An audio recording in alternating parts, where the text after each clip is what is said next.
Vijay Tamil news நேயர்களுக்கு வணக்கம். விவாத மன்றம் நிகழ்ச்சிக்கு உங்களை வரவேற்கிறேன். இன்றைய விவாத மன்றத்தினுடைய தலைப்பு சாதி பெயர் தெரியாதவர்கள், ராகுல் குறித்து அனுராக் சர்ச்சை பேச்சு, கட்டாயம் கேட்க வேண்டியவை, பாராட்டிய மோடி, வலுக்கும் எதிர்ப்பு என்ற தலைப்பில் நம்மோடு 3 சிறப்பு விருந்தினர்கள் தற்போது இணைந்திருக்கிறார்கள்.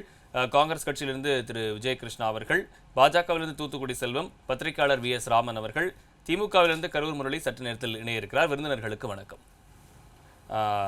விஜயகிருஷ்ணா, இந்த பேச்சு மக்களவையில் நடைபெற்ற பேச்சை நீங்கள் கண்டிப்பாக கவனிச்சிருப்பீங்க.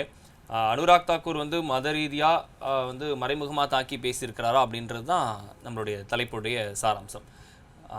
இந்த சாதிவாரி கணக்கெடுப்பு பற்றி பேசும்போது சாதி தெரியாதவர்களே சில பேர் பேசுகிறாங்க, தற்செயல் இந்துக்களாக மாறிடுறாங்க அப்படின்னு பேசுகிறாங்க. இந்த பேச்சை காங்கிரஸ் எப்படி எடுத்துக்குது? இல்லை, ஒரு அனுராக் சிங் தாக்கூர் அவர்கள் இது ஃபர்ஸ்ட் டைம் இல்லை. அவர் முன்னாடிலேருந்து ரொம்ப is known for is controversy. எப்பவுமே ரொம்ப கான்ட்ரவர்சியாக மக்களோட மத உணர்வுகள், அதுக்கப்புறம் இப்போ புதுசாக மற்ற பர்சனல் அட்டாக்ஸு இந்த மாதிரி ஈடுபட்டுகிட்டே இருக்கவர் தான் அவர். ஆனால் இது பார்த்தீங்கன்னா இந்த இந்தியாவோட பார்லிமெண்ட் வரலாறுலேயே ரொம்ப மோசமான ஒரு சம்பவம் இது. ஒரு எதிர்கட்சி தலைவரை பார்த்து ஒரு தனிநபர் தாக்குதல், அது பொதுவாகவே பிஜேபி தனிநபர் தாக்குதல் பண்ணுவாங்க. ஆனால் இது என்னன்னா, இது ரொம்ப தரம் தாழ்ந்த ஒரு தாக்குதல் இது. ஏன்னா இந்தியாவோட இறையாண்மை இட்ஸ் ஆன்டி கான்ஸ்டியூஷனல். இந்திய அரசியலமைப்பு சட்டமாக இருக்கட்டும், எந்த சித்தாந்தம் காந்தியாக இருக்கட்டும், நேருவாக இருக்கட்டும், அம்பேத்கராக இருக்கட்டும், இந்தியாவோட ஒரு கனவே என்னன்னா ஒரு ஜாதியற்ற சமுதாயத்தை உருவாக்கணுன்றதான். அப்படி இருக்க டைமில் ஒரு தலைவர், எதிர்கட்சி தலைவர் தொடர்ந்து ஜாதிவாரி கணக்கு எடுக்கணுன்ற போது நீங்கள் அவரை இந்த மாதிரி ஒரு தாக்குதல் பண்ணுறது ரொம்ப அவரை கொச்சைப்படுத்துகிற மாதிரி பேசுகிறது ரொம்ப இந்த இந்திய பாராளுமன்ற வரலாறுலேயே ரொம்ப ஒரு அனைவரும் வெட்கப்பட வேண்டிய விஷயம். இதில் என்ன ஒரு விஷயம் என்னன்னா, பிரதமர் அவர்கள் அவர் பேசின அந்த வார்த்தைகளை நீக்காமல் கூட அவர் ட்விட்டரில் அதை வித் ஃபேக்ட்ஸ் அண்ட் ஹியூமர்ஸ்ன்னு ஷேர் பண்ணுறாரு. பிரதமர் அவர்கள் எதை ஃபேக்ட்ஸ் அண்ட் ஹியூமர்ஸ்ன்றாரு? உங்கள் கட்சியை சேர்ந்த ஒரு எம்பி ஒரு எதிர்கட்சி தலைவரை அவர் என்ன ஜாதின்ற மாதிரி கேட்குறாரு. இப்போ இந்த நாடே பார்க்குது சார். நம்ம நார்மலாகவே பேசுகிறப்போ ஒருத்தர் ஜாதியை பற்றி கேட்குறது தமிழ்நாட்டில் விரும்ப மாட்டாங்க யாருமே. தமிழ்நாடு அந்த மாதிரி இடம் கிடையாது. இந்தியாவில் எல்லா இடங்கள்லையும் அப்படி இருக்கணும்னா ஆசைப்படுற ஒரு ஜாதியற்ற சமுதாயத்தை உருவாக்கணும்னு நினைக்கிறவங்க. ஆனால் இவங்க இன்னும் பல ஆயிரம் வருஷங்களுக்கு முன்னாடி நம்மளை இழுத்துட்டு போகிற மாதிரி ஒரு பார்லிமெண்ட்டில் ஒரு எதிர்கட்சி தலைவரை பார்த்து இந்த மாதிரி கேட்குறாரு. பிரதமர் அதை என்டாஸ் பண்ணுறாரு. இதில் ரொம்ப தலைகுனிவான விஷயம், வெட்கப்பட வேண்டிய விஷயம் என்னென்னா, இந்தியாவோட பிரதமர், இந்தியாவோட ஆட்சித் தலைவர், அனைவருக்குமான பிரதமராக இருக்க வேண்டியவர் அதை என்டாஸ் பண்ணி ஃபேக்ட்ஸ் அண்ட் ஹியூமர்ஸ்ன்றார். எது உங்கள் கட்சி எம்பி அவர்கள் ஒரு எதிர்கட்சி தலைவரை நீங்கள் ஜாதியை என்ன ஜாதின்னு கேட்கறது ஒரு நகைப்புக்குரிய விஷயமா? அது பிஜேபி கட்சியோட வரலாற்றிலே, இந்திய பாராளுமன்ற வரலாற்றிலே ஒரு கருப்பு புள்ளி இந்த சம்பவம். இதுக்கு மீறி அவங்க பிஜேபியோட IT wing head Amit Malviya இது ஓப்பனாக ட்விட்டரில் போட்டிருக்காரு, டிஸ்க்ளோஸ் த கேஸ்ட் அப்படின்ட்டு. அவர் ஓப்பனாக ஒரு ட்விட்டரில் ஒரு எதிர்கட்சி தலைவரை உங்கள் ஜாதியை சொல்லுங்கள், எப்படி நீங்கள் எந்த தைரியத்தில் இப்படி பேசுகிறீங்கன்னு தெரியல. இது என்னன்னா ஒரு 2 விஷயம் இதை உணர்த்துது. First exposing. இவங்க இந்துத்துவாவை வச்சு, மக்களோட மத உணர்வை வச்சு அதை ப்ரொவோக் பண்ணி அரசியல் ஆதாயம் தேடிட்டு இருந்தாங்க. இன்னைக்கு எங்கள் தலைவர் இதை பிரேக் பண்ணிட்டாரு. இவங்க உண்மையான இந்துக்கள் இல்லை, இந்துத்துவாவுக்கு இந்து வேற, இந்துத்துவா வேற, இந்து மதத்திற்கும் இந்த இந்துத்துவவாதிகளுக்குமான செயல்பாடுகள் எந்த விதத்திலுமே சம்பந்தம் இல்லை. இவர்கள் தொடர்ச்சியாக ஒற்றுமைக்கு எதிராகவே பேசி கொண்டிருக்கிறார். இந்தியாவில் இருக்கிற அனைத்து மதமும், இந்து மதமாக இருக்கட்டும், கிறிஸ்டியன் மதமாக இருக்கட்டும், இஸ்லாமிய மதமாக இருக்கட்டும், ஜெயின் மதமாக இருக்கட்டும், சீக்கிய மதமாக இருக்கட்டும், இது அனைத்துமே அன்பை போதிக்கின்ற மதம். ஒற்றுமையாக எல்லாருமே இருக்கணும். இந்து மதத்திலே லவ் தான் மெயின் கான்செப்ட். ஒருத்தருக்கு ஒருத்தர் மனிதர்கள் அவர்கள் கிட்ட இருக்கிற அன்பு தான் முக்கியம் சொல்றாங்க. ஆனா இந்த பிஜேபி இந்துத்துவாவை வச்சு ஒரு சமூகத்தில் இருக்கிற அமைதியை கெடுக்கணும்னு பாக்குறாங்க. இதை விட இன்னொரு ரொம்ப பெரிய விஷயம் என்னன்னா, எங்க தலைவர் இந்த சக்கரவியூகான்னு ஒரு விஷயம் பேசினாரு. இந்த சக்கரவியூகாவில் எங்க தலைவர் ஒரு ரொம்ப இவங்களை ரொம்ப உறுத்துற ஒரு விஷயம் என்னன்னா, மோனோப்ளியை பத்தி பேசிட்டாரு எங்க தலைவர். சரிங்களா? மோனோப்ளி ஆஃப் இங்க இந்தியாவில் இப்போ நான் கடந்த 2014 அப்புறம் என்ன நடக்குதுன்னா, எக்கனாமிக் மோனோப்ளி, கேபிட்டல் மோனோப்ளி அண்ட் பொலிட்டிக்கல் மோனோப்ளி. அதாவது பொருளாதாரத்தை ஒரு சாரார் கையில் எடுத்துட்டு போய் குவித்து, அதாவது சார் ஒரு மார்க்கெட் எக்கனாமியில் ரொம்ப முக்கியமான விஷயம், ஒரு எக்கனாமி வளரணும், ஒரு பொருளாதாரம் வளரணும். அந்த பொருளாதார வளர்ச்சி ஒரு சமுதாய முன்னேற்றத்தை கொடுக்கணும்னா காம்படிஷன் இருக்கணும். அதுதான் பேசிக்ஸ் ஆஃப் மார்க்கெட் எக்கனாமி, சரிங்களா? ஆனால் இந்த மோனோப்ளி இருக்குது பார்த்தீங்களா, இந்த மோனோப்ளி இந்த மார்க்கெட்டில் இருக்க காம்படிஷனை வளரவே கூடாது. ஏன்னா இந்த இந்தியாவில் இருக்கிற 5 பெரிய நிறுவனங்கள் 18% அசட்ஸை ஓன் பண்ணுறாங்க.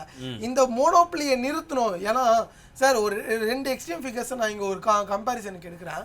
ஒரு பக்கம் Adam Smith, the father of capitalism, இன்னொரு பக்கம் கார்ல் மார்க்ஸ், சரிங்களா, த ஃபாதர் ஆஃப் கம்யூனிசம். நான் எந்த சித்தாந்தத்துக்கும் சப்போர்ட் பண்ணி பேச வரல. ஏன்னா ரெண்டுமே வேறு சித்தாந்தங்கள்.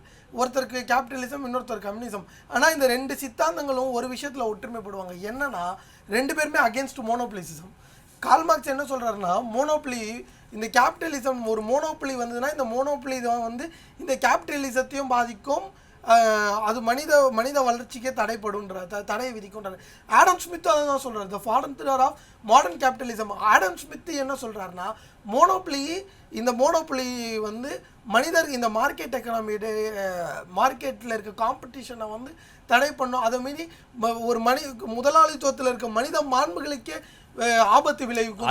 அதை பேசுனதுனால தான் வந்து எதிர்வினை ஆற்றி இருக்கிறாங்க. இந்த மாதிரி எதிர்வினை ஆற்றி இருக்காங்க. கண்டிப்பா இந்த மாதிரி எதிர்வினை என்னன்னா சார், இந்த அதாவது வந்து இந்த மோனோப்ளி இருக்கு பாத்தீங்களா, இன்னொரு பக்கம் பொலிட்டிக்கல் மோனோப்ளி. இது பிஜேபியோட சித்தமே என்னன்னா சோஷியல் மோனோப்ளி. அதாவது வந்து இந்த ஒரு 3 விஷயங்கள். பிஜேபி என்னன்னா சமுதாய ரீதியா அதிகாரத்தையும் பொருளாதாரத்தையும் ஒரு சாரார்கிட்ட வச்சுக்கணுன்றதுதான் பிஜேபி ஆர்எஸ்எஸோட சித்தாந்தம். அதிகாரங்கள், உரிமைகள் உட்பட. அதே மாதிரி பொருளாதாரத்துலையும் அதே தான் நடக்குது. அரசியலில் பார்த்தீங்கன்னா பிஜேபி அவர்கள் எங்கள் தலைவரை குறிப்பிட்டு பேசுகிறாரு பல இடங்களில். இந்த மோடி அவர்களோ பிரதமர் அவர்களோ உள்துறை அமைச்சர்களோ full and full institutional captures. அவங்க பார்ட்டியை மோனோப்ளைஸ் பண்ணுறது மீறி இன்ஸ்டியூஷன், இந்திய அரசியல் அமைப்பில் இருக்கிற இன்ஸ்டியூஷன், இந்த டெமோக்ராட்டிக் இன்ஸ்டியூஷன்ஸை மோனோப்ளை பண்ணி கேப்சர் பண்ண பார்க்குறாங்க. இந்த விஷயங்களுக்கு தொடர்ந்து எங்கள் தலைவர் பேசிகிட்டே இருக்காரு. என்னன்னா இந்த 10 ஆண்டுகளில் இந்தியாவை இந்துத்துவாவாக மாற்றிடலாம், இந்தியாவை இந்து ராஷ்டிராவாக மாற்றிடலாம், மக்கள்கிட்ட பிரிவு ஒற்றுமைக்கு எதிரான விஷயங்களை விதைச்சிடலான்னு பிஜேபி ட்ரை பண்ணிட்டு இருந்தாங்க. ஆனால் எங்கள் தலைவர் ஜாதிவாரி கணக்கெடுப்பு எடுக்கணும், அனைத்து சமூகத்தினரும் முன்னேறணும்னு தொடர்ந்து குரல் கொடுக்குறாரு. இந்த பட்ஜெட்டில் கூட பார்த்தீங்கன்னா மற்ற விஷயங்கள்லாம் ஒரு புருகம் இருக்கட்டும், இந்த பட்ஜெட்டில் சார் ஏன் சார் நீங்கள் கேஸ்ட் சென்சஸ் எடுக்கிறதுக்கு பட்ஜெட் அலோகேஷன் பண்ணல சார்? சென்சஸ் வந்து 2021 வந்துருக்கணும், அதுக்கான வேலைகள் 20லே தொடங்கி இருக்கணும். ஆனால் இன்னைக்கு சென்சஸ் வெளிவராதனால 10 சென்சஸ் எடுக்காதனால 10 கோடி மக்கள் அவங்களுக்கு சரியான வெல்ஃபேர் ஸ்கீம்ஸ் இந்த பிடிஎஸ் போய் சேராதனால பாதிக்கப்பட்டிருக்காங்க. மக்கள் தொடர்ச்சியாக பாதிக்கப்பட்டுட்டே இருக்காங்க சார். இந்த எரா ஆஃப் இன்ஃபர்மேஷன், இதை வந்து உலக அறிஞர்கள் எல்லாமே இந்த இப்போ இருக்கிற நம்ம எரா ஆஃப் பிக் டேட்டான்றாங்க. ஆனால் இந்த எரா ஆஃப் பிக் டேட்டாவில் நீங்கள் ஒரு இந்தியா போன்ற நாட்டில் ஒரு அப்ராப்ரியேட் டேட்டாவே இல்லாமல் ஒரு கண்ட்ரியை ரன் பண்ணுறீங்க. அப்போ எதுக்கு? டேட்டா இருந்தால் டிரான்ஸ்பரன்சி வந்துடும், டிரான்ஸ்பரன்சி வந்தால் மக்கள் கேள்வி கேட்டுருவாங்கன்ற காரணத்தினால இதை வரீங்களா? இந்த விஷயத்த ஒரு எதிர்கட்சி தலைவர் கேட்டால் நீங்கள் அவர் வந்து ஜாதிய வன்மத்தை கேட்குறீங்க, டைவர்ட் பண்ணிடுறாங்க.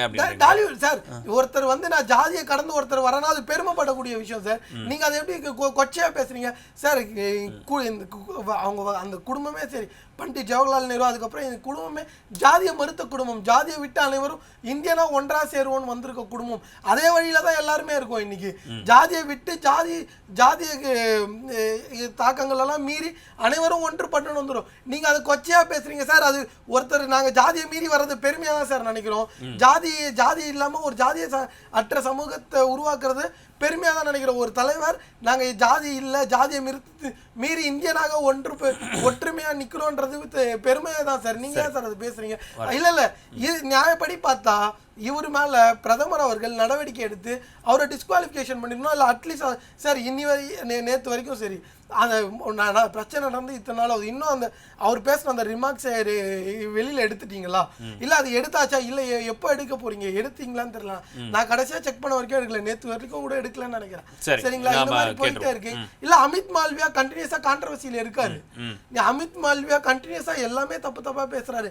ஆனா நீங்க அவரை இன்னும் பிஜேபி ஐடி செல்லோட தலைவராக தான் வச்சுட்டே இருக்கீங்க. நீங்க இந்த மாதிரி நீங்க நேரடியா ஒரு சில ரொம்ப பெருந்தலைவர்கள் பேசலனாலும் ஆனால் உங்கள் கட்சி கண்டினியூஸாக இந்த விஷயங்கள் எல்லாம் என்கரேஜ் பண்ணிட்டு தான் வருது. எந்த சரியான நடவடிக்கையும் இல்லை. இதில் ரொம்ப மோசமான விஷயம் என்னன்னா, பிரதமர் அவர்கள் அவரோட அனுராக் சிங் தாக்கூர் அவர்களோட பேச்சை it's a speech with facts and humours எல்லாரும் கேளுங்கன்னு போட்டது உண்மையில ரொம்ப ரொம்ப ரொம்ப வருந்தக்கூடிய விஷயம். இது இந்தியாவோட ஜனநாயக இறையாண்மை எல்லாத்துக்குமே ஏற்ற ஒரு விஷயமாவே இல்லை. சரி, செல்வம் சார் வணக்கம். அனுராக் தாக்கூருடைய செயல்பாடு அப்படின்றது வந்து ஏற்றுக்கக்கூடிய ஒரு விஷயமா இல்லை அப்படின்றத விஜய் கிருஷ்ணா ரொம்ப அழுத்தமாக சொல்லியிருந்தாரு. மக்களுக்காக குரல் கொடுக்கக்கூடிய ராகுல் காந்தியினுடைய பேச்சை வந்து திசை திருப்புறதுக்காகவே இந்த மாதிரி விஷயங்களை வந்து தொடர்ந்து பண்ணிக்கிட்டு இருக்கிறாங்க. அதை பிரதமர் மோடியும் வந்து ட்வீட் பண்ணது இன்னும் ஏற்றுக்க முடியாத ஒரு விஷயமா இருக்கு அப்படின்னு சொல்றாங்க. இப்போ சாதிவாரி கணக்கெடுப்பு அப்படின்ற விஷயத்தை வெளியில் பேசும்போது அவங்க இந்த மாதிரி டைவர்ட் பண்ணி பேசிடுறாங்க அப்படின்றாரு. அப்போ சாதிவாரி கணக்கெடுப்பு எடுக்கிறத மத்திய அரசு வந்து ஊக்குவிக்கலையா செல்வம் சார்? வணக்கம். சீ தமிழ் தொலைக்காட்சி நிறுவனத்திற்கு, நெறியாளருக்கு, தொழில்நுட்ப கலைஞர்களுக்கு, சக பங்கேற்பாளர்களுக்கு என்னுடைய வணக்கம். அதாவது தம்பி விஜய் கிருஷ்ணா வந்து இன்னும் தரவுகளை சரியாக புரிந்து கொள்ளவில்லையா அல்லது புரிந்து கொள்ள தெரிந்தும் தெரியாதது போல பேசுறாராங்கிறத அவருக்கே விட்டுறத. அதுல என்ன விஷயம்னு கேட்டீங்கன்னா, நாடாளுமன்றத்துல 2 பேர் ரொம்ப முக்கியமானவங்க. ஒண்ணு, நாடாளுமன்றத்தினுடைய ஆளுங்கட்சியினுடைய தலைவராக இருக்கிறவர், நாடாளுமன்றத்தினுடைய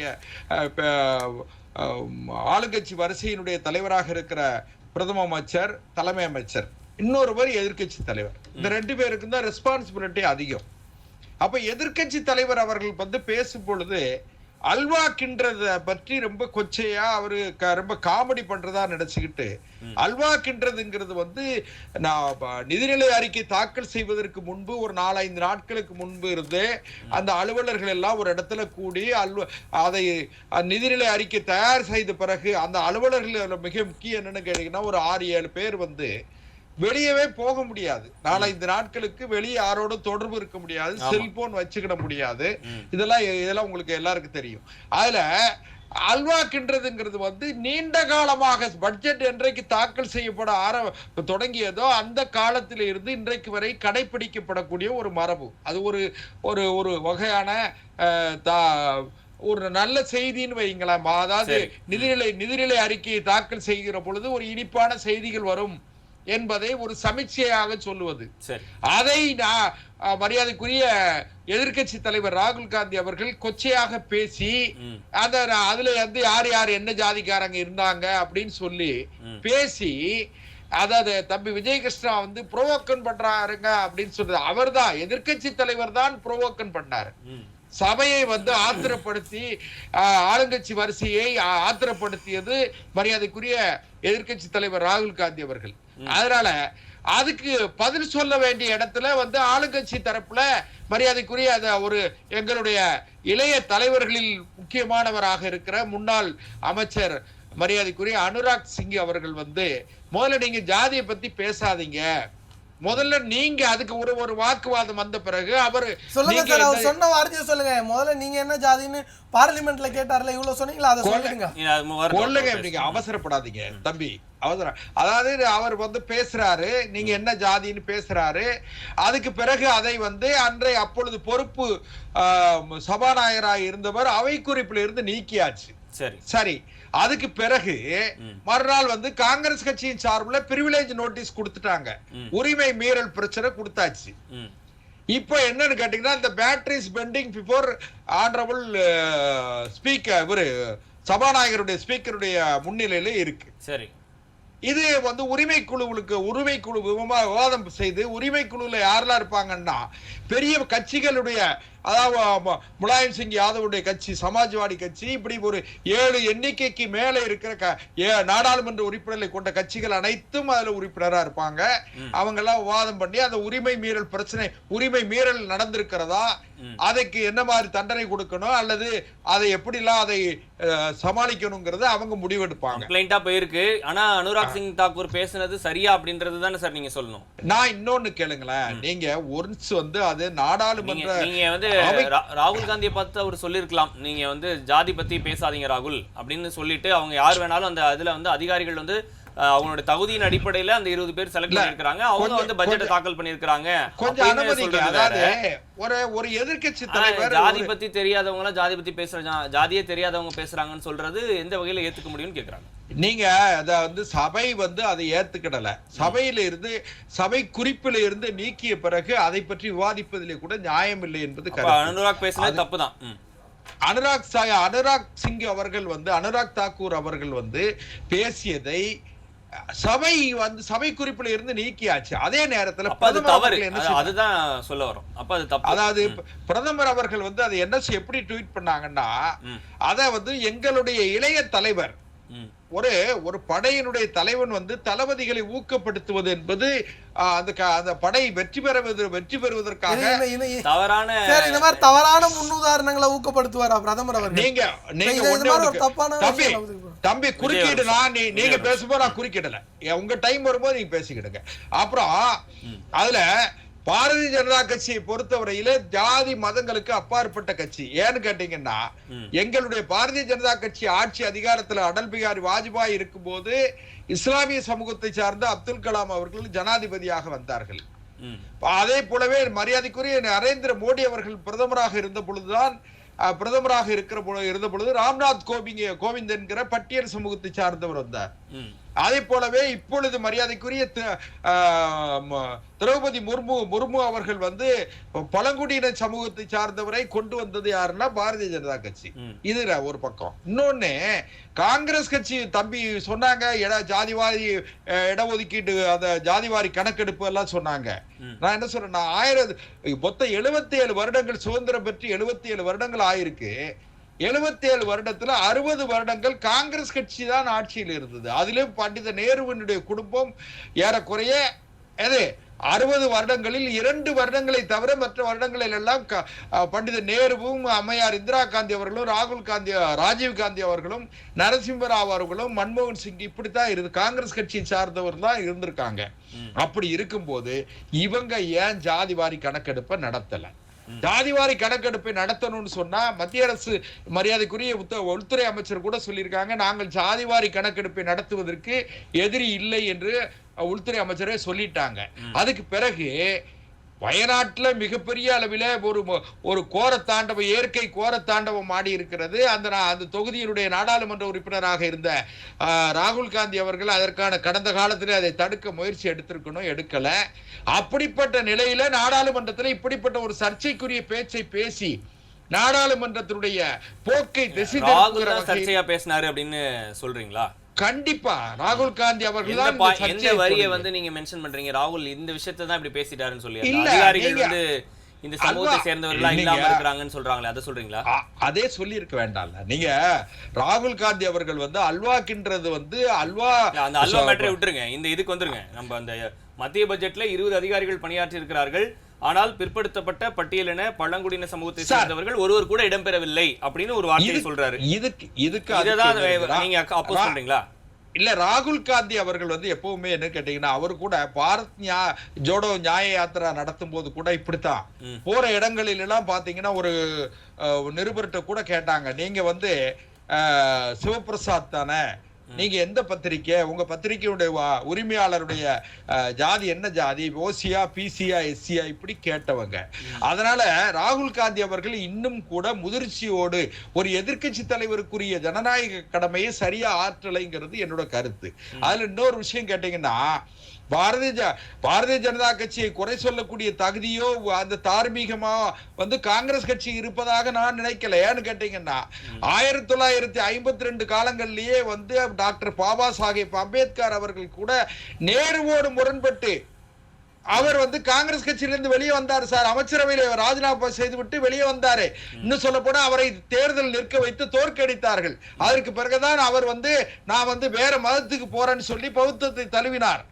இப்படி நீங்க வரலாறுகளை நீங்கள் வந்து பார்த்தீங்கன்னு சொன்னா, பிரணாப் முகர்ஜி, நரசிம்மராவ் இப்படி உயர் ஜாதி மக்களுக்கு முக்கியத்துவம் கொடுத்தது காங்கிரஸ் கட்சி ராகுல் என்ன மீன் பண்றாருன்னா, ஆதிவாசி தலித் பிற்படுத்தப்பட்டோர் பிரச்சனைகளை வந்து யாரு எழுப்புனாலும் அவங்கள வந்து பாஜக வந்து துஷ்பிரயோகம் பண்ணிடுது அப்படின்னு சொல்லி அவர் சொல்றாரு. இன்னும் இப்ப வந்து அனுராக் பேசினதுக்கு நான் வந்து மன்னிப்பெல்லாம் வந்து கேட்க மாட்டேன் அப்படின்ற விஷயத்தையும் சொல்றாரு. ஆனா அனுராக் வந்து என்ன வந்து துஷ்பிரயோகம் பண்ணிட்டாரு அப்படின்ற விஷயத்த சார் ஒரே ஒரு விஷயம், நாடாளுமன்ற மரபுகள் வந்து சமயங்கள்ல வந்து ஒரு ஹீட் ஆர்குமெண்ட் வரும்போது எப்படின்னு கேட்டா, சிலர் வந்து உணர்ச்சி வசப்பட்டு பேசிடுவாங்க. இன்னும் கடந்த காலங்களில் ஏன் இந்த 18வது நாடாளுமன்றத்துல கூட திரிணாமுல் காங்கிரஸ் கட்சியினுடைய உறுப்பினர் மஹபூபா மொய்த்வா கூட சொன்னாங்க, பிரதமரை நீங்கள் போகாதீர்கள், வாருங்கள், திரும்பி வாருங்கள், நில்லுங்கள், அப்படி இப்படிலாம் பேசினாங்க.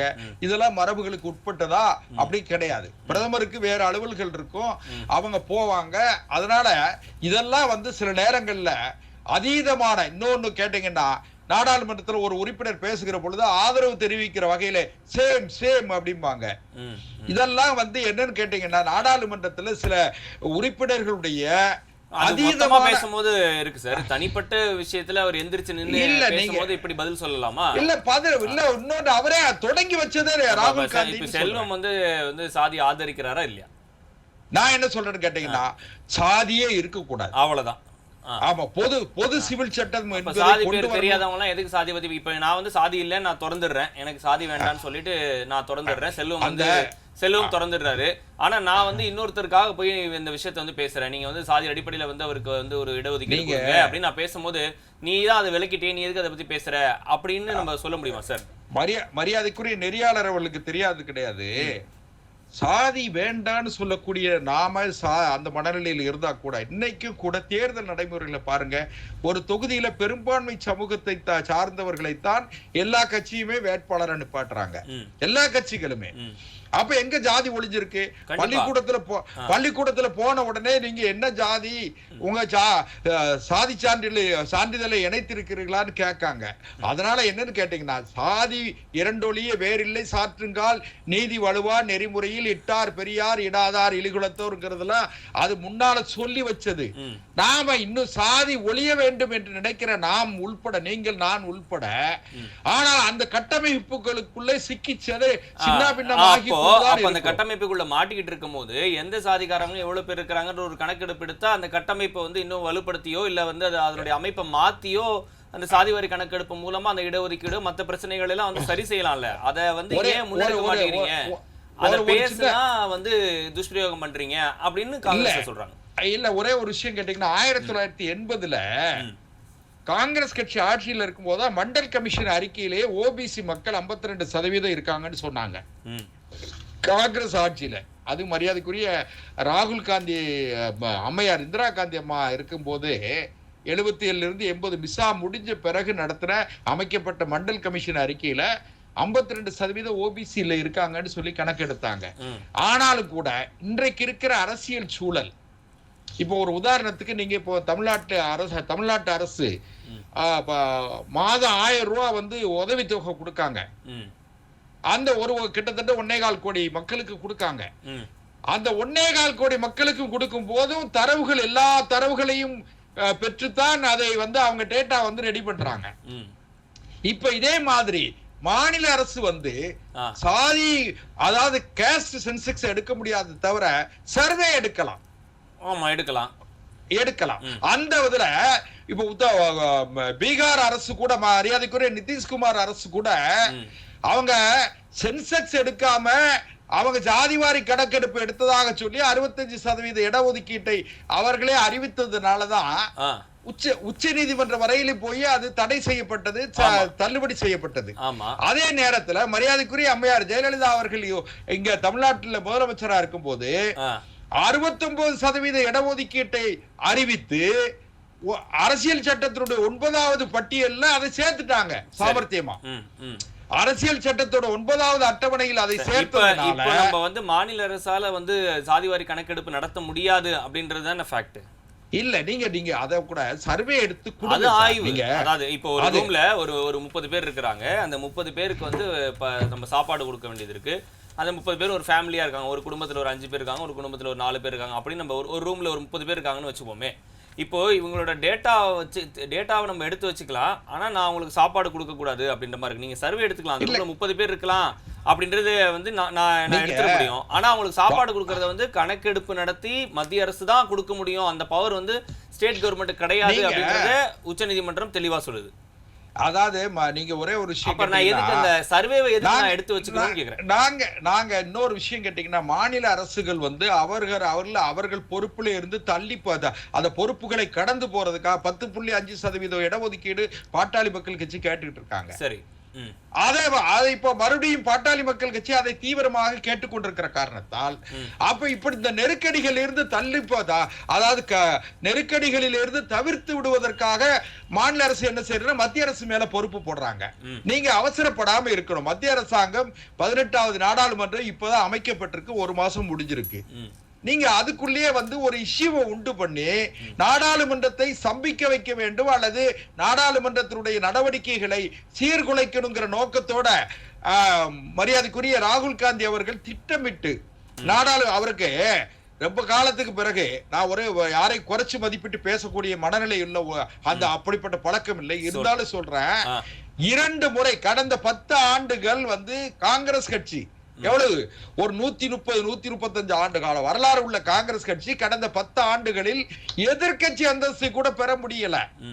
அந்த அளவிற்கு பலகீனமாக இருந்த காங்கிரஸ் கட்சியை இவர்கள் இப்படி ஏதாவது குழப்பம் ஏற்படுத்தி காங்கிரஸ் இருப்பதாக காட்டிக் கொள்வதற்காக நடக்கிற முயற்சி. காங்கிரஸ் இருக்குதா இல்லையான்றத வந்து நம்பர்ஸ்ல காட்டிட்டாங்க அவங்க. நீங்க சொன்ன மாதிரி வந்து எதிர்க்கட்சி அந்தஸ்துல இல்லாம இருந்தவங்க நீங்க எதிர்க்கட்சிக்கு வந்திருக்காங்கன்னா ஏற்கனவே பாஜக இருந்த தன்னுடைய இடங்களை இழந்திருக்கு அப்படின்றதையும் நம்ம நோட் பண்ணிக்கணும். நம்ம தொடர்ந்து பேசுவோம். ஒரு செய்தியோட நிப்பாட்டிடுறேன். சொல்லுங்க. அதாவது காங்கிரஸ் கட்சி 99 இடங்களை பெற்றிருக்கிறது என்பதை மறுக்கல. 28 கட்சிகள் சேர்ந்து 233 இடங்கள் பெற்றிருக்கிறது. ஆனால் பாரதிய ஜனதா கட்சி மட்டும்தான் தனித்து 240 இடம் பெற்றிருக்காங்க. நோட் பண்ணிக்க வேண்டிய விஷயம் தான். ஆனாலும் பாஜக தன்னுடைய இடங்களை இழந்திருக்கு அப்படின்றதை நம்ம மனசுல வச்சுக்கணும். நான் மறுக்கல. இது ஒரு சின்ன செய்தி. பண்டித நேருவிற்கு பிறகு 3 முறை தொடர்ந்து 3வது முறை முதலமைச்சர் தலைமை அமைச்சராக வந்தது மரியாதைக்குரிய பிரதமர் நரேந்திர மோடி. அவர் மீது மக்கள் வைத்திருக்கிற நம்பிக்கை. சரி, வி.எஸ். ராமன் சார் அல்வாக்குன்ற விஷயத்தெல்லாம் வந்து ஒரு கிண்டல் பண்ணிட்டாரு அப்படின்றதெல்லாம் இருக்கு. எல்லாத்தையும் தாண்டி எல்லாருடைய பார்வை அப்படின்றது சாதி வேண்டாம் அப்படின்றது தான் எல்லாருடைய பார்வையுமாய் இருக்கு. ஆனா அது எல்லாத்தையும் தாண்டி செல்வம் சார் அருமையா ஒரு விஷயம் சொன்னாரு. சாதி வேண்டாம்னு ஒரு பக்கம் சொல்லிக்கிட்டே இருக்கோம், ஆனா சீட்டு கொடுக்கறது எல்லாமே வந்து சாதி அடிப்படையில தான் தமிழ்நாட்டிலே வந்து சீட்டு கொடுத்துட்டு இருக்காங்க. எல்லா கட்சியிலையும் எந்த சமூகத்தினர் அதிகமா இருக்கிறாங்களோ அவங்களுக்கு தான் வந்து சீட்டு கொடுத்துட்டு இருக்காங்க. அப்படி இருக்கும்போது சாதி வந்து இன்னைக்கு ஒரு முக்கியத்துவம் பெற்றுக்கிட்டு தான் இருக்குன்றத ஒரு டைரக்டாவே சொல்றாரு. ஆனால் சாதிவாரி கணக்கெடுப்பு எடுத்தால் தான் ஒரு கட்டமைப்புக்குள்ளே வரணும். அந்த கட்டமைப்புக்குள்ளே வந்தால் தான் எல்லாருக்கும் இடஒதுக்கீடு சரியாக போய் சேரும். அப்போ தான் மொத்தமாக இந்த சமூகம் முன்னாடி போகும். ஆனால் அதை பற்றி பேசுனா வந்து துஷ்பிரயோகம் பண்ணிடுறாங்க அப்படின்னு ராகுல் பேசுகிறாரு. அதுக்கு இவருடைய பதில் வந்து சாதி தெரியாதவங்களாம் பேசுகிறாங்களே அப்படின்னு ஒரு மாதிரி விளையாட்டாக சொல்கிறாரா இல்லை நகைச்சுவையாக சொல்கிறாரா அப்படின்றத பிரதமரும் அதை ஷேர் பண்ணுறாரு அப்படின்றத அக்செப்ட் பண்ணிக்க முடியல. இது எப்படிப்பட்ட விஷயம்? இது நாடாளுமன்றம், இது ஆரோக்கியமான நாடாளுமன்றத்துக்கான வழியா?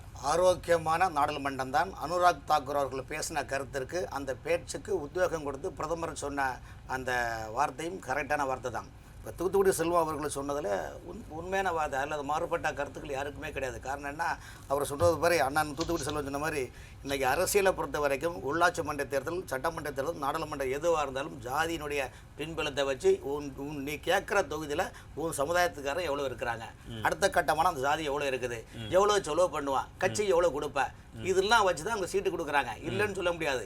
நீங்க வந்து பள்ளிக்கூடத்தில் போனாலும் முதல்ல ஜாதி தான் கேட்குறாங்க. அரசு பணிகளை அரசு துறையில் எந்த பணிக்கு இருந்தாலும் அந்த ஜாதியுடைய இதை வச்சு தான் கொடுக்குறாங்க, எல்லாருமே கொடுக்குறாங்க. அதே போல இங்கே இடஒதுக்கீடு கொடுக்குறாங்க. அதே போல நீங்க திருமண இதுலையும் சரி, கோயிலில் நீங்க பூஜை பண்ணி என்ன குலம் என்ன கோத்திரம் கேட்டால் இது இந்தியா முழுவதும் எல்லா மதத்திலையும் இருக்குது. கிறிஸ்டின்ஸ்ல இருக்குது, முஸ்லீம்ல இருக்குது, எல்லாம் தான் இருக்குது. ஆனால் அந்த கேட்கப்பட்ட கேள்வி என்றால் ராகுல் காந்தி என்னன்னா, அண்ணன் தூத்துக்குடி செல்வன் சொன்ன மாதிரி அவர்கள் இன்னும் இந்த தேர்தலை கூட 100க்கு மேலே இண்டிவிஜுவலாக தாண்டல. ஆனால் அதே நேரத்தில் ஏதாவது பிரச்சனை, நாட்டுடைய பிரதமர் என்ன சொல்றாரு, 3வது முறை தேர்தல் பண்ணுங்க பாருங்க, தேர்தலோட முடிஞ்சு போச்சு நம்முடைய பிரச்சனை. நாம இனிமேல் எல்லோரும் கூட்டி சேர்ந்து நாட்டுடைய வளர்ச்சிக்கு பணியாற்றுவோன்னு சொல்லும்போது இவங்க எப்போ பார்த்தாலும் பார்லிமெண்ட்டில் வந்து இந்த சர்க்கஸ், எங்கள் ஊரில் தென் மாவட்டத்திலலாம் பாவ கூத்தும் போடுவாங்க, சர்க்கஸ் போடுவாங்க, அப்புறம் பாவ கூத்தும் போடுவாங்க. அதில் உலோகத்தலையும் உச்சி குடமைன்னு எடுத்து டெய்லி ஒரு அந்த படத்தில் காமெடிகளை கொண்டு பண்ணுவாங்க, கூத்து போடுவாங்க. அதே மாதிரி இவர் பார்லிமெண்ட்டில் வந்து டெய்லி ஒரு படத்தை கொண்டு காட்டுறது, டெய்லி இதுக்கு படத்தை அதுக்கு பிறகு நாடாளுமன்றம் நான் சர்க்கஸ் கூடாரமா சொல்லுங்க. நாடாளுமன்றம் இந்தியாவுடைய இருக்கக்கூடிய பிரச்சனைகளை வந்து எதிர்க்கட்சி தலைவர் பிரச்சனையை சொன்னால் பரவாயில்ல, உங்களுடைய தொகுதியுடைய வளர்ச்சிகளையும் நாட்டுடைய எழுச்சிகளையும் நாட்டுடைய ஒற்றுமை, கலாச்சாரம், பண்பாடு, உள்நாட்டு கொள்கை எல்லாமே சொன்னா பரவாயில்ல. நீங்க சம்பந்தமே இல்லாத வார்த்தைகளை கொண்டு போடும்போது தான் அனுராக் தாக்கூர் கிட்ட நீங்க யாருன்னு கேட்கறாங்க. இப்ப அந்த கேள்வியிலே வச்சுடுவோம். இன்னைக்கு மோத்திலால் நேருலேருந்து ஜவஹர்லால் நேருலேருந்து இந்திரா காந்தியிலேருந்து ராஜீவ் காந்தி வரைக்கும் நீங்கள் நினச்சி பாருங்க. இவர்கள் பெரும்பாலும் நீங்கள் என்ன நடந்துன்னு உங்களுக்கே தெரியும், நம்ம வெளிப்படையாக காட்ட முடியாது. திருமண விஷயங்களை கூட நீங்கள் ஜாதகம் பார்த்தா கூட என்ன குலம் என்ன கோத்திரம், இன்னைக்கு ஆடு மாடு வாங்கினா கூட அதுலேயும் பல விஷயம் வச்சு தான் வாங்குறாங்க. அதே போல தான் வந்து இன்னைக்கு வந்து சமுதாயம் என்பது அது ஒரு லட்சுமண் ரேகா. இந்த நாட்டினுடைய கலாச்சாரம் பண்பாடு என்பது இன்னைக்கு இல்லை, வெள்ளக்காரன் காலத்துலேருந்து அந்த காலத்துலேருந்து இருக்குது. இன்னைக்கு காங்கிரஸ் கட்சி இன்னைக்கு இந்தியாவில் வந்து 3வது முறை தேர்தலில் பார்த்தீங்கன்னா ஜாதியாலும் மொழியாலும் இனத்தாலும் மிகப்பெரிய, அதாவது ஐரோப்பிய யூனியன் மிஷனரிகள் மூலமாக மிகப்பெரிய சதி வலைகளை பின்னி நாட்டை பிளவுபடுத்தி இந்தியாவை காங்கிரஸ் ஆண்ட போது எப்படி பாகிஸ்தானை பிரித்து கொடுத்தார்களோ, எப்படி பங்களாதேஷை பிரித்து கொடுத்தார்களோ, இந்த மாதிரி நிலைப்பாடு இந்தியாவை பிளவுச்சியாக பார்க்குறாங்க. தான் சொல்கிறேன். அவருடைய நிலைப்பாடை பார்த்தீங்கன்னா நாளொரு மேடை பொழுதொரு நடிப்பு அவன் பேர் ராகுல் என்றோ ஊரார் போர்வையில் உடலை வளர்ப்பின் உலகத்தின் கோளையின் தலைவன் என்ற நிலைப்பாடு போல் இந்தியாவுடைய வளர்ச்சி பாதையில் ராகுல் காந்தி மட்டுமல்ல அந்த கட்சியில் இருக்க கூட்டணி யாருக்கும் அந்த எண்ணமும் கிடையாது. சாதிவாரி கணக்கெடுப்பு எடுத்தா அதோட டேட்டா கரெக்டா வந்துரும், எல்லாருக்கும் சரியான இடஒதுக்கீடு போகும், வந்து மொத்தமா அந்த சமூகம் முன்னாடி போகும். இல்ல சார், நீங்க கேட்கறத விட ஒரு விஷயம் சார், ராகுல் காந்தி இப்ப பார்லிமெண்ட்ல 3வது முறை அவர் வந்த பிறகு அத்தனையும் தேசத்துக்கு விரோதமான கருத்துக்களையும் நாட்டை பிளவுபடுத்த நிலைப்பாடு அவர் சொல்றாரு. இன்னைக்கு வயநாடு பிரச்சனை சார் உங்களுக்காக, அதாவது ராகுல் காந்தி இந்த நேரத்தில் பிரச்சனை பிள்ளைங்க ஐயா, கேரளாவில் வயநாடு இவ்வளவு பிரச்சனை இருக்குது, உங்களுக்கு ஓட்டு போட்ட அந்த மாவட்ட மக்களுடைய இன்னைக்கு நிலைப்பாடு உலக நாடுகள், அதாவது இன்னைக்கு வயநாட்டில் பார்த்தீங்கன்னா RSS இயக்கமும் ராணுவமும் பசிநோக்கார் கண்தூஞ்சார் கர்மமே கணரன் நீதிநூல் நாடு அவ்வளவு இரவு பகலாக மீட்பு பணிகள், தூதடுக்க பணிகள், மருத்துவமனைகள் செஞ்சுட்டு இருக்கிறாங்க. ஆனால் அந்த இதை நீங்க பார்லிமெண்ட்ல பேசலாம், இந்தியா மக்களே இனம் மொழி அனைத்து மணிப்பூர்ல நடக்கும்போது அதை பத்தி பேசினாலும் நீங்க அதை கேட்க மாட்டீங்க. இதை வாங்க சார், வயநாட்டுல வாங்க, வயநாட்டு MP அவரே மக்கள் செத்து போறாங்க. இந்தியாவில் உள்ள அனைத்து மக்களும் வயநாட்டு மக்களுக்கு உதவி செய்து அந்த மீட்பு படம் அனைவரும் உதவி செய்யும் என்று சொன்னா அது ஓகே. நீங்க திரும்ப திரும்ப திரும்ப அந்த எங்க தலைவர் வயநாட்டுல நீங்க அந்த மக்களோட நின்னுட்டாரு. நீ அன்னைக்கு போன, அன்னைக்கு எங்க போனீங்க? அன்னைக்கு எங்க போனீங்க சார்? எங்க தலைவர் போனாரு. வெதர் தமிழ்நாட்டுல என்ன பேசுறீங்க? அதாவது எங்க தலைவர் சரி சில தலைவர்கள் தமிழகத்தில் சில தலைவர்கள் எப்படி எழுதி கொடுத்து படிக்கின்றார்களோ அதே போல் ராகுல் காந்தி அவர்கள் வந்து சுய நினைவு இல்லாதவர்கள் ராகுல் காந்தி நின்னு பேசுற அவர் சார் எழுதி கொடுத்து சார் முழுக்க அவர் பேசல ஏதாவது தெளிவு இருக்கா? அவர் பேசும்போது இல்ல நான் இவ்வளவு பாயிண்ட்ஸ் வச்சிருக்கேன், நீங்க இவ்வளவு பாயிண்ட்ஸ் வச்சிருக்கீங்க, ஒரு நாட்டோட பிரச்சனையை பேசும்போது அவங்க பேசல, அவங்க பேசலையா? பிளவுபடுத்தும் பிரச்சனையை பேசுகின்றார். சாதிவாரி கணக்கெடுப்பு எப்படி பிளவாகும்? ஒரு விஷயம் சார், நீங்க காங்கிரஸ் ஆட்சியில 2004 இருந்து 2012 நீங்க ஆட்சியில இருந்தீங்கல்ல, முழுக்க ஊழல் தான் கிண்டுனீங்க. நீங்க என்ன வளர்ச்சி கண்டீங்க? நீங்க வளர்ந்ததுல உங்க குடும்பம் வளர்ந்தது. இன்னைக்கு அது காங்கிரஸ் இந்தியா இன்னைக்கு சாதிவாரி கணக்கெடுப்பு இருக்கிறதுல என்ன பிரச்சனை? அது பிஜேபி பண்ணும் சார், அது பண்ணும். இது வந்து அதாவது ஒரு விஷயம் சார், சொல்ல வேண்டிய கருத்தை ஒழுங்கா சொல்லணும். நீங்க வந்து நிர்வாகம் நடத்தக்கூடாது, பார்லிமெண்ட் நடத்தக்கூடாது, தொடர்ந்து பிரச்சனை கொடுக்கணும், மக்களுடைய வளர்ச்சி பற்றி சொல்லக்கூடாது, தொடர்ந்து வந்து பிஜேபி ஆதிவாசி தலித் பிற்படுத்தப்பட்ட ஒரு பிரச்சனைல யார் பேசினாலும் நீங்க வந்து இப்படி அதை பேச விட மாட்டீங்க. இதை சொல்றதுக்கு காங்கிரஸ் யோக்கியதை இல்லை.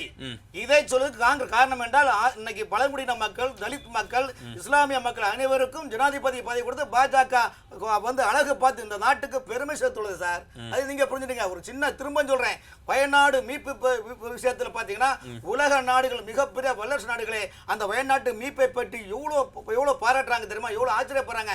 இந்த அளவுக்கு இந்தியாவுடைய ராணுவம் எவ்வளவு அதிவேகமாக செயல்படுகிறது பாராட்டுகிறார். ஆனால் ராகுல் காந்தி அதை பற்றி ஒரு வார்த்தை கூட பார்லிமெண்ட் இல்ல அவர் ஸ்பாட்டுக்கு போயிருக்காரு, பாட்டுக்கு திருப்பி அதை பத்தி பேசுவாரு. அறிக்கை கொடுங்க. திருப்பி அதை பத்தி நீங்க பேசுவாரு. எதிர்க்கட்சி தானே பார்லிமெண்ட்ல அறிக்கை கொடுங்க. நாட்டினுடைய இந்த மாதிரி பிரச்சனை இருக்குது, எல்லோரும் சேர்ந்து அங்க பணியாற்றுவோம், மீட்பு பணியாற்றுவோம், உதவி செய்வோம். அது கவர்மெண்ட் சென்ட்ரல் கவர்மெண்ட் டைரக்டா இறக்கிட்டாங்களே. எதிர்க்கட்சி தலைவர்ல அது அந்த எம்பி எப்படி சார் வந்து எதிர்க்கட்சி பிரதமர் டைரக்டா ஆக்ஷன் எடுக்கிறாரு. எதிர்க்கட்சி தலைவர் ராகுல் காந்தி வானத்தை வில்லாக ராகுல் சொல்லிதான் வந்து பிரதமர் செய்யணுமா? பிரதமர் உடனே நிவாரணம் அறிவிச்சாரா? ராகுல் காந்தியுடைய பேச்சும் கூரையேறி, அதாவது கூரையேறி பிரதமர் நிவாரணம் அறிவிச்சார். வயநாடுக்கு உடனே நிவாரணம் அறிவிச்சாரு. பிரதமர் நிவாரணம் அறிவிச்சிருக்காரு, இந்திய ராணுவத்தை அனுப்பி வச்சிருக்காரு. அதெல்லாம் ஆக்டிவ்ல இருக்கு, அதெல்லாம் செயல்பாட்டுல இருக்கு. அது அவங்க வரவே இருக்கிறாங்க.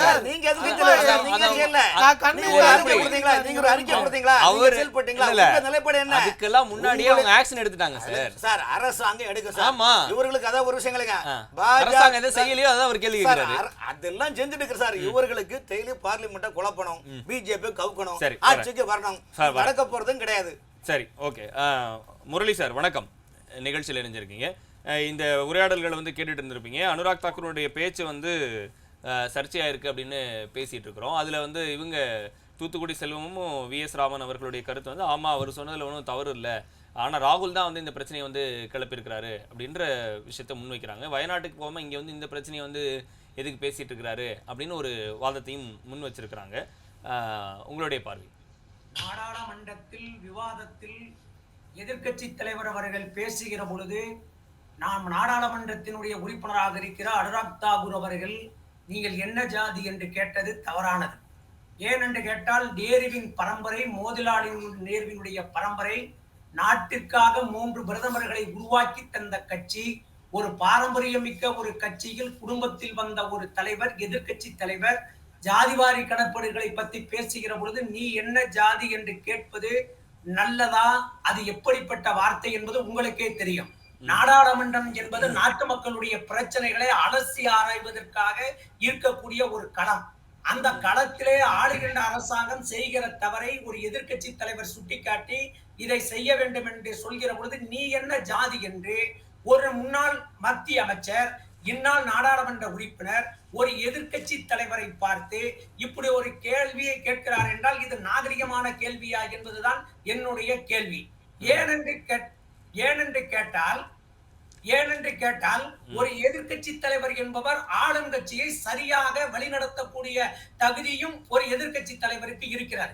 ஏனென்றால் அதனால்தான் எதிர்க்கட்சி தலைவர் என்பவர் யார் என்பதற்கு அழகாக உதாரணத்தை அறிஞர் பெருந்தகை அண்ணா அவர்கள் சொன்னார். வயல் என்றால் வரப்பு, வாய்க்கால் என்றால் கரை, முரண்டு பிடிக்கிற மாடென்றால் மூக்கணாங்கயிர், அடங்காத யானை என்றால் அங்குசம், ஆளும் கட்சி என்றால் எதிர்க்கட்சி என்று எதிர்க்கட்சிக்கு இலக்கணத்தை சொன்னார். அந்த இலக்கணத்தின்படி நடக்கக்கூடியவர் மோடி என்ற மதம் பிடித்த யானை, அடங்காத தப்பு, இதை அனுமதிக்க கூடாது, அடங்காத யானையாக இருக்கிற பொழுது இதை அனுமதிக்காதீங்க, இதை ராகுல் காந்தி அவர்களை நான் உங்கள் மூலமாக ஜீ தமிழ் தொலைக்காட்சியின் மூலமாக பாராட்டுகிறேன், வரவேற்கிறேன். ஆண்மையுள்ள அரசியல் தலைவன் என்பதை நாடாளுமன்றத்தில் நிரூபித்த எதிர்க்கட்சி தலைவருக்கு என்னுடைய வாழ்த்துக்களை சொல்வதற்கு நான் ஆசைப்படுகிறேன். ஏனென்று கேட்டால் மோடியின் கூட்டமும் சங் பரிவாரமும் RSSம் என்ன செய்கிறார்கள் இந்தியாவிற்கு என்பதை நாட்டு மக்கள் நன்றாக பார்த்து, நாட்டு மக்கள் பார்த்தா 3வது முறை தேர்ந்தெடுக்காங்க பிரதமரை, நாட்டு மக்கள் பார்த்த பிறகு 3வது முறை நீங்க சொல்லுவீங்க. இதே பிஜேபியில போன முறை என்ன நடந்துச்சு? 23ல டேனியல் அலி அவர்கள் பேசுகிற பொழுது ரமேஷ் பீதுரி என்று சொல்லப்படுகிற ஒரு நாடாளுமன்ற உறுப்பினர் எழுந்தவர் என்ன சொன்னார்? நீ என்ன மதம் என்று கேட்டார். மதத்தையும் ஜாதியையும் பேசுவதற்கு நாடாளுமன்றத்திற்கு உங்களுக்கு யாரு உரிமை கொடுத்தது? நாட்டு பிரச்சனைகளை பேசியா? நான் ரோட்ல நின்னுட்டு ஒருத்தனை என்ன பிரிவினைவாதத்தை தான் வந்து காங்கிரஸ் வந்து முன்னெடுத்துட்டு வராங்க அப்படின்னு குற்றச்சாட்டு வைக்கிறாங்க. காங்கிரஸ் எடுத்துறதுல பிஜேபியினுடைய நடவடிக்கை பார்த்தா பிரிஞ்சு போயிட மாட்டிருக்கு. ஏன்னு கேட்டாக்க எதை எடுத்தா கடந்த கால வரலாறு பாருங்க. பாகிஸ்தான பிஜேபி பிரிச்சு கொடுத்தது சொல்லுங்க, சொல்லி ஜாதியை சொல்லி மதத்தை சொல்லி நீங்க தான் பிரிக்கிறீங்க. சூத்திரதாரியே காங்கிரஸ் தான். பிரதமர் என்ன சொன்னாரு? பிரதமர் அவர்கள் தன்னுடைய பேச்சிலே சொல்கிற பொழுது 4 ஜாதி என்றார். என்ன ஜாதி கேளுங்கள். ஏழைகள், இளைஞர்கள், இளைஞர்கள், விவசாயிகள் என்ற 4 ஜாதி தானே பிரதமர் சொல்லிட்டு நம்ம எல்லாம் பணியாற்றுவோம்னு சொன்னார். ஆனா அந்த கட்சியில இருக்கிற ஒருத்தர் எந்திரிச்ச ராகுல் காந்தியை பார்த்து என்ன ஜாதின்னு கேட்கிறாரு. நான் ராமன் சாரை கேட்கிறேன், நான் ராமன் சாரை பார்த்து நீங்க என்ன ஜாதின்னு கேட்டாக்க நீங்க சொல்லிருவீங்களா? இல்ல நீங்க வேற ஜாதியா இருந்தா இப்ப உங்க கட்சியில மட்டும் ஜாதி இல்லாம சீட்டு கொடுக்குறீங்களா? ஜாதி பார்க்காம நீங்க சீட்டு கொடுக்குறீங்களா சார்? சொல்லுங்க. சீட்டு கொடுக்கறது வேற, நாடாளுமன்றம் வேற சார். நாடாளுமன்றத்துல பேசலாமா சார்? நாடாளுமன்றத்துல அதையும் ஒரு பிரதமர் அதையும் எடுத்து தளத்துல போடுறாரு, ட்விட்டர்ல போடுறாரு, இந்த பேச்சை கேளுங்கன்னு போடுறாரு. ஒரு பிரதமர் போடலாமா? நான் கேட்கிறேன், நாடாளுமன்றத்துல நடக்கிறத எல்லாத்தையும் ட்விட்டர்ல போட்டு எல்லாம் அசிங்கப்படுத்திக்கலாமா? ஒரு இந்தியாவில் இருக்கிற பிரதமர்கள்லயே நாடாளுமன்றத்தினுடைய பேச்சை இந்த சாதிவாரி கணக்கெடுப்பு நடத்துறதுக்கு சாதிவாரி கணக்கெடுப்பு நடத்த மத்திய அரசு தயாரா தான் இருக்கிறாங்க அப்படின்னு சொல்றாங்க. ஆனா இத வந்து எதிர்க்கிறாங்க அப்படின்றத நீங்க எதை வச்சு சொல்றீங்க? இங்க பாருங்க, எங்க தலைவர் தளபதி ஸ்டாலின் முதலமைச்சர் அவர்கள் அற்புதமாக சொல்லிவிட்டார். ஜாதிய வாரி கணக்கெடுப்பு எடுப்பது மத்திய அரசாங்கத்துக்கு தான் உரிமை இருக்கு. மத்திய அரசாங்கம் எடுப்பதற்கு நடவடிக்கை எடுக்குமானால் ஒத்துழைப்பு தருவதற்கு நான் தயாராக இருக்கிறேன் என்று எங்கள் தளபதி சொல்லிவிட்டார். மத்திய அரசாங்கத்தினுடைய உரிமையில நாங்க தலையிட முடியாது, அவங்க தான் முடிவெடுக்கணும். சார் நான் கேட்கிறேன், ஜாதி வாரி கணக்கெடுப்பு எப்படி சார் நாங்க எடுக்க முடியும்? ஒரு மாநில அரசு எடுக்க முடியும்? மாநில அரசுக்கு எடுக்கிறதுக்கு அதிகாரம் இருக்கா? அதிகாரம் இருப்பதற்கு அரசியலமைப்பு சட்டம் ஒத்துக்குதா? நான் கேட்கிறேன், என் ஊர்ல கரூர்ல இருக்கிற ஒருத்தன் போய் ஒரிசாவில இருக்கிறான், எத்தனை வருஷமா 40 வருஷமா இருக்கான். வேண்டாம், அதே விடுங்க. எங்க கரூர்ல இருக்கிற ஒருத்தன் வந்து மும்பைல போய் இருக்கான், நான் போய் எப்படி கணக்கெடுக்க முடியும்? ஒரு மாநில அரசுக்கு அந்த அதிகாரம் இருக்கா? நீங்க பேசாம உட்கார்ந்துகிட்டு ஜாதி வாரி கணக்கெடுப்பு மாநில அரசு எடுக்கணும், மாநில அரசுக்கு அந்த அதிகாரம் கிடையாது, உரிமை கிடையாது. நாங்க தெளிவா இருக்கோம். மத்திய அரசாங்கம் எடுக்கிற பொழுது அதற்கு ஒத்துழைப்பு தருவதற்கு மாநில அரசாங்கம் தயாராக இருக்கிறது என்பதில் எந்த வகையான மாற்றம் கிடையாது. அது மட்டுமல்ல, நம்மளுடைய செல்வண்ணன் பேசினார், ஒரு படையை நடத்தக்கூடியவருக்கு, படைகளை செலுத்தக்கூடியவருக்கு அந்த தகுதி இருக்கிற காரணத்தால் தான் அனுராக் தாக்கூர் அவர்கள் அப்படி பேசுறாரு. நான் கேட்கிறேன், இது படையா? ஜாதியை பத்தி நாடாளுமன்றத்துல பேசத்தான் பெருமையா? அவர் அந்த ஆன்லைன் மேட்டரை சொல்லியிருந்தாரு. ஆன்லைன் விஷயத்துல வந்து ஆன்லைன்ல அப்டேட் பண்ணதை மோடி அவர்களுடைய ட்விட்டர் பக்கத்துல வந்து போட்டிருந்ததை பத்தி அவங்களுடைய இணையதள தலைவரை பத்தி சொல்லிட்டு இருந்தார். அதாவது சார், ஒரு சபாநாயகர் சொல்லி இருக்கிறார், அந்த விவாதத்தை நாங்கள் அவை குறிப்பிலிருந்து நீக்கிட்டோங்கிறார். நீக்கினதுக்கு அப்புறம் அதை எடுத்து ஒரு பிரதமர் வந்து ட்விட்டர்ல போடுறாருன்னா அது எந்த வகையில நியாயம்? ஒத்துக்கிறீங்களா? நீங்க ஏத்துக்கிறீங்களா?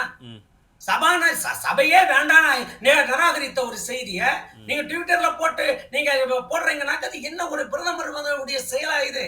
நான் கேட்கிற ஒரு சின்ன ஒரு அரசாங்கத்துல ஒரு அரசாங்கத்துல ஒரு செய்தி கசியக்கூடாதுன்னு நினைக்கிறப்ப இதை இப்படி போடுறாருங்கிறது தப்பு சார். முதல்ல வந்து மதத்தை வைத்து ஜாதியை வைத்து அரசியல் நடத்துவதை RSS கிடையாது. இத்தகைய சூழ்நிலைக்கு காரணம் காங்கிரஸ் கட்சி, அதனுடைய கூட்டணி கட்சி தான் சார். நாட்டை தமிழ்நாட்டுல நீங்க என்ன பண்றீங்க சொல்லுங்க? தமிழ்நாட்டுல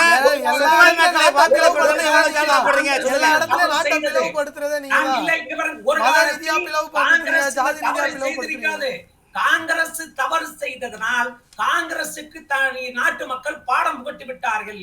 அந்த வழியை விட்டுவிட்டு நாங்கள் எந்த திராவிட இயக்கம், எந்த பெரியார், அண்ணா, கலைஞர் அவர்கள் எந்தெந்த கொள்கைகளை பேச வேண்டும் என்று ஆசைப்பட்டார்களோ அந்த கொள்கை இப்பொழுது நாடாளுமன்றத்தில் ராகுல் காந்தி பேசிக் கொண்டிருக்கிறார் என்று சொன்னார். பேசுவார், 100ஓடு இருப்பார், 100ஓடு தான் இருப்பார், தாண்ட மாட்டார் சார். அது அடுத்த தேர்தல்ல அவருடைய உரை 100ஓடு தான் இருக்கும். நான் கேட்கிறேன் ஒரு விஷயம் வச்சுக்கேன், 50 கிலோ இருக்கிறவன் 80 கிலோ ஆகலாம், தப்பு கிடையாது. ஆனா 80 கிலோ இருக்கிறவன் 40 கிலோ ஆகக்கூடாது, தப்பு. 50 கிலோ இருந்த ராகுல் 80 கிலோ வந்திருக்காரு. ஆனா 28 பேர் சார், 28 கட்சியை வச்சு பண்றீங்க, 28 கட்சியை வச்சு எங்க நிக்கிறீங்க சார்? 28 கட்சியை வச்சு நீங்க நிக்கிறீங்க. அந்த மேட்டர்லாம் தாண்டி உடைச்சு வெளியே வந்தாச்சு. இன்னைக்கு வந்து ஆட்சி அமைஞ்சிருச்சு, மக்கள் பிரச்சனையை வந்து நம்ம தொடர்ந்து பேசுவோம். VS ராமன் சார், உங்களுடைய இறுதி கருத்து. இந்த சாதிவாரி கணக்கெடுப்பு மேட்டரை எப்போ பேசினாலுமே இது மாதிரி ஏதாவது ஒரு சர்ச்சை தொடர்ந்து வந்துகிட்டே இருக்குது. இதுக்கு விரைவாக வந்து பிரதமர் தலையிட்டு இதுதான் நாங்கள் வந்து சீக்கிரமாக இந்த மாதத்துக்குள்ளேயோ இல்லை இந்த டேட்டுக்குள்ளேயோ நாங்கள் வந்து இதை சீக்கிரமாக எடுத்து சப்மிட் பண்ணுவோம். ஏற்கனவே காங்கிரஸ் எடுத்த சாதிவாரி கணக்கெடுப்பில் நிறைய குளறுபடிகள் இருக்குது, பிரச்சனை இருக்குன்றதுனால தான் அதை வந்து வெளியிட முடியாமல் ஹோல்டு பண்ணிட்டாங்க. இதுக்கு ஏதாவது ஒரு சீக்கிரமான சொல்யூஷன் வந்து இதுக்கு தேவைதானே? அது எப்படி இப்போ இருக்கக்கூடிய அரசாங்கம் வந்து எப்படி செயல்படுத்த போகிறாங்க? அதாவது இதுல ஒரு விஷயம், திமுகவை சேர்ந்த அண்ணன் கரூர் முரளிக்கும் இதுல உள் சூட்சமும் தெரியும்.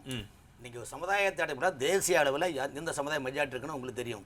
இதே தமிழ்நாட்டில் பார்த்தீங்கன்னா நீங்கள் தென் மாவட்டத்தில் யார் மெஜாரிட்டி இருக்கிறாங்க, இதே வடக்கு எவ்வளோ தெற்கு இலக்கில் நிறைய விஷயங்கள் இருக்குது. இதுக்குள்ளே நீங்கள் ரொம்ப டீப்பாக போனீங்கன்னா அதில் நிறைய விஷயங்கள் இருக்குது சார். இதில் வந்து நீங்கள் வந்து ஒரு அரசியல் கட்சியை நீங்கள் பார்க்காதீங்க, ஒரு சமுதாயத்தை நீங்கள் பார்க்கும்போது தமிழ்நாட்டில் வந்து பார்த்தீங்கன்னா எவ்வளோ ஜாதிகள் இருக்குது.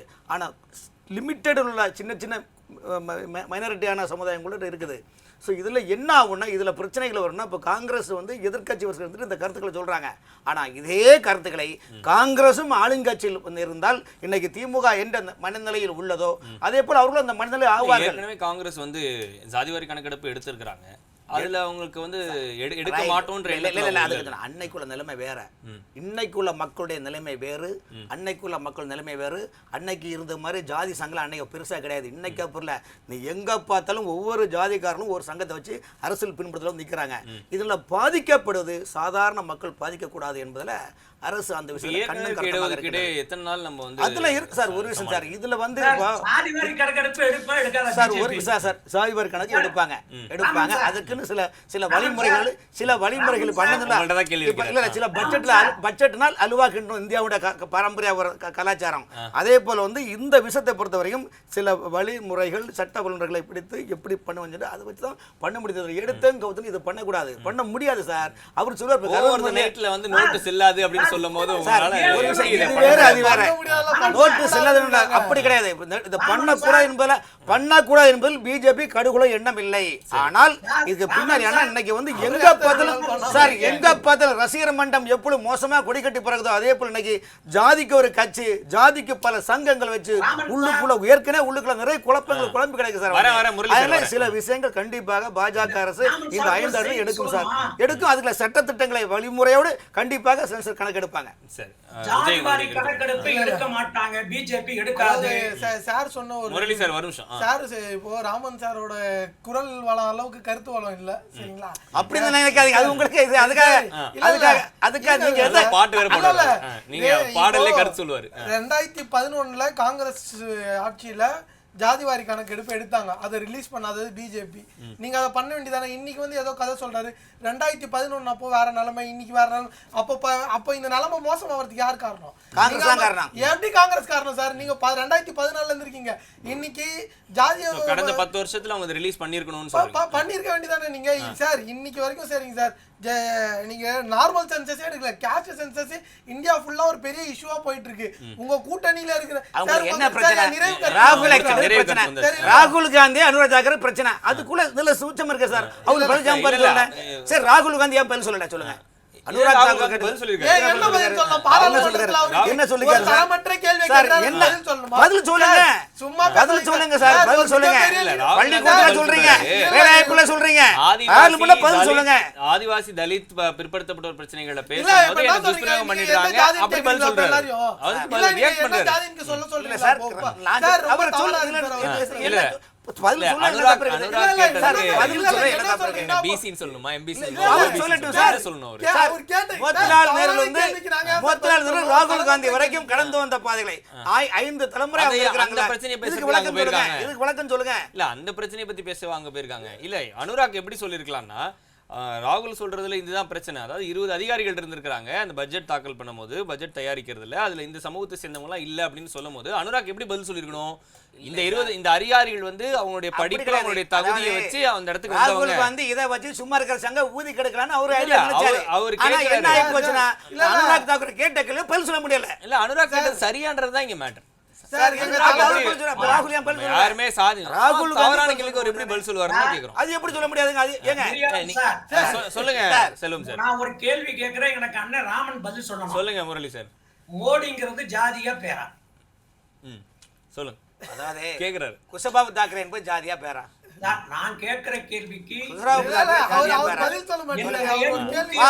பாபு சிதம்பரம் பிள்ளைன்னு வருது, பேரா சொல்லுங்க.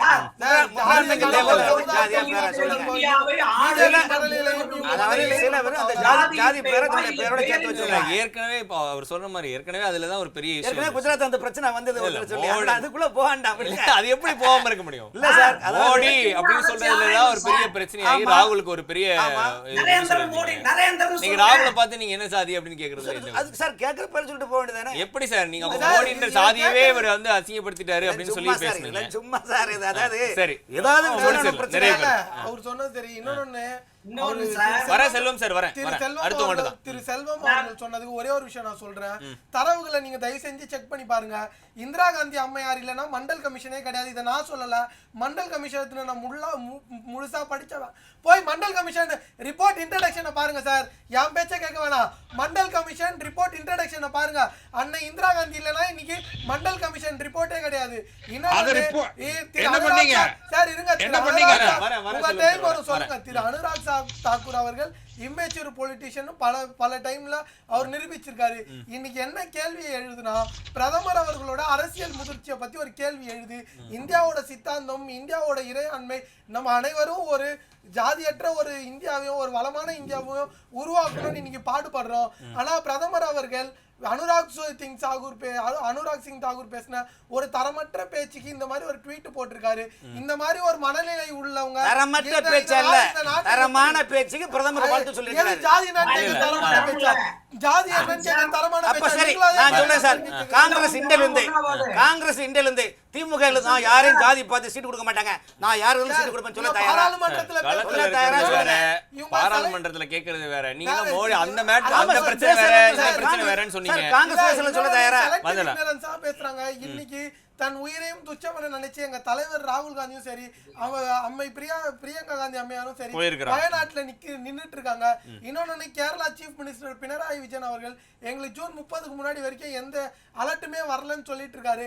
அதுக்கு உங்ககிட்ட என்ன பதில்? நீங்க இதே சொல்லிருக்காரு. சரி சரி இல்ல நீங்க இதெல்லாம் பேசுறீங்க. நீங்க செல்வம் சார் உங்களுடைய இறுதி கருத்தோட உங்களுடைய சுருக்கமா.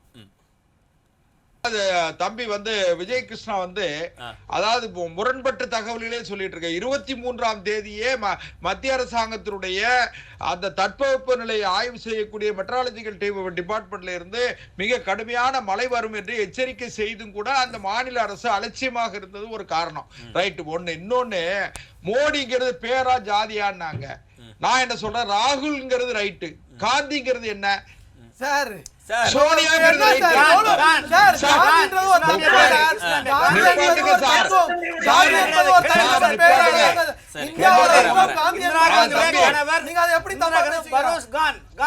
இஸ்லாமியர் அந்த பேரை வச்சிருக்காரு. காந்திக்கு இதுக்கு சம்பந்தம் கிடையாது. காந்தி குடும்பத்துக்கும் சார் காந்திக்கு சம்பந்தம் கிடையாது சார். செல்வம் முடிச்சிட்டோம். செல்வம் சொல்லுங்க.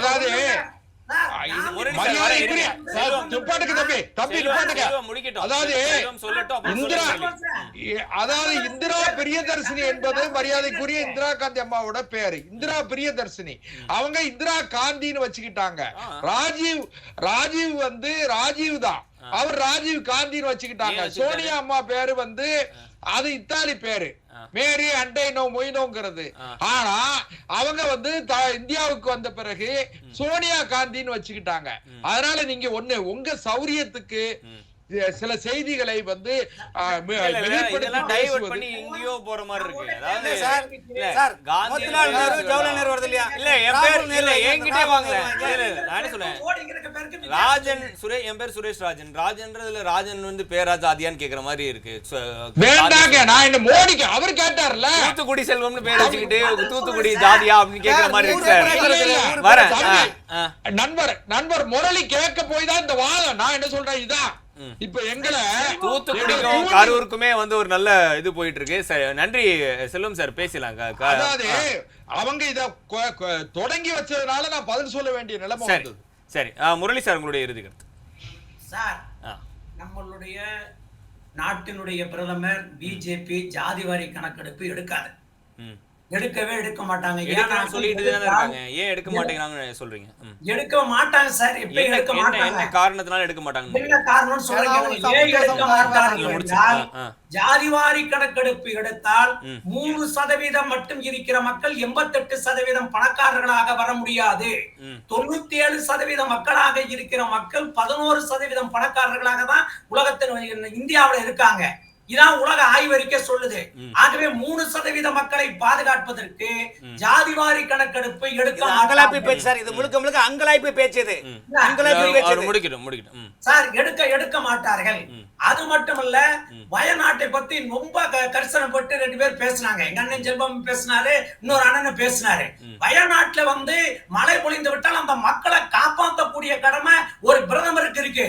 எதிர்க்கட்சி தலைவரும் எதிர்க்கட்சி தலைவருடைய சகோதரியும் அங்க களத்துல நெருக்கமா மக்களோட உடனே போறது மாநில அரசு. ஆளுங்கட்சிங்கிறது அதே போல எதிர்க்கட்சிகள் முதலமைச்சர்களாக இருக்கிற மாநிலத்திற்கு வானிலை அறிக்கை சரியாக தராத ஒரு அரசு மோடி அரசு. போன வருடம் நம்மளுடைய தூத்துக்குடி மாவட்டத்திலும் திருநெல்வேலி மாவட்டத்திலும் சரியான தகவல் கொடுக்கப்பட்டிருக்குமானால் காப்பாற்றப்பட்டிருப்பாங்க. அதே போலதான் வயநாட்டில் இவ்வளவு மழை பெய்யும் என்று சரியான தகவலை மத்திய அரசாங்கம் மாநில அரசாங்கத்திற்கு தரவில்லை என்று சொன்னார்களே, அது உண்மை. இப்படி ஒரு சென்னையில 5000 கோடி ரூபாயே இல்ல வேற டாபிக் போயிட வேண்டாம். அதெல்லாம் தனி டாபிக். முரளி, இதுக்கு வந்துருங்க. சாதிவாரி கணக்கெடுப்பு வந்துருங்க. நோக்கம் ஆகவே அவர்கள் ஜாதிவாரி கணக்கெடுப்பு எடுக்க மாட்டார்கள். அது மட்டும் கிடையாது, அவர்கள் எப்படியாவது ஜாதியை மதத்தை வைத்து கலவரம் பண்ணி இந்தியாவை கலவர பூமி ஆக்க வேண்டும் என்று நினைத்திருக்கிறார்கள். அவர்களுடைய எண்ணம் ஒருபோதும் நிறைவேற போவதில்லை. தமிழ்நாடு எப்படி சமத்துவம் மிக்க சகோதரம் மிக்க மாநிலமாக இருக்கிறதோ அதே போல இந்தியாவும் சமத்துவமும் சகோதரமும் ஒற்றுமையோடு இருக்கிற ஒரு இந்தியாவை உருவாக்குவதற்கு உழைத்துக் கொண்டிருக்கிற ராகுல் காந்திக்கு பின்னால் திராவிட முன்னேற்ற கழகமும் அதன் தலைவர் எங்கள் தலைவர் தளபதி ஸ்டாலினும் துணை நிற்பார்கள். ஆகவே பிஜேபி எந்த நடவடிக்கை எடுத்தாலும் அந்த நடவடிக்கையை சந்திப்பதற்கு நாங்களும் தயாராக இருக்கிறோம். அது மட்டும் இல்ல, எங்களை கேட்கிறார் ஐயா ராமதாஸ், ஜாதிவாரி கணக்கெடுப்பு எடுக்கலைன்னு கேட்கிறார். அவர் கூட்டணியில் இருக்கிற ஐயா ராமதாஸ் இப்ப கேட்கலாம்ல மத்திய அரசாங்கம். கண்டிப்பா அது பேசுவோம். நன்றி முரளி. விருந்தினர்கள் அனைவருக்கும் நன்றி. இன்றைய விவாத மன்றத்தில் நிறைய கருத்துக்கள் பரிமாறப்பட்டது. மீண்டும் மற்றொரு நிகழ்ச்சியில் சந்திப்போம். வணக்கம்.